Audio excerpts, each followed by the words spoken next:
So let's just talk about Q4 of 2025. What's actually happening? Well, you've probably noticed that buyers are sitting longer on the sidelines and homes are taking longer to sell.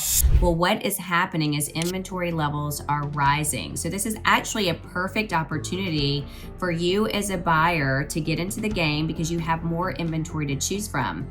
At the same time, because there's less buyers, you have the opportunity to negotiate a little bit more off your purchase price, maybe ask for closing costs.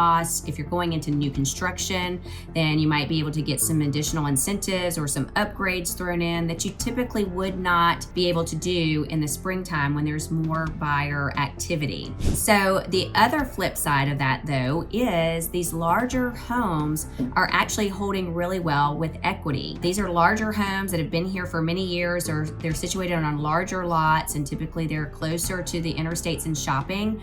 And when we're competing against new construction product, they just don't build homes like that any longer. So your equity in these older homes are really holding true to what they currently should be, and it's not fluctuating with our market. So we consider that a win-win, where you can actually sell on the high side and then buy on the lower side when that buyer pool is a little bit lower in the winter. So if you decide to wait, let's just talk about some of those hidden costs there. You've got cost of paying for rent or space that you no longer need. You have utility costs, you have HOA costs, you've got insurance. And so those costs will continue to add up until you actually go into downsizing. Not to mention the emotional stress that's involved with that as well. I talk to a lot of people that are wanting to downsize and they're already heightened with emotion.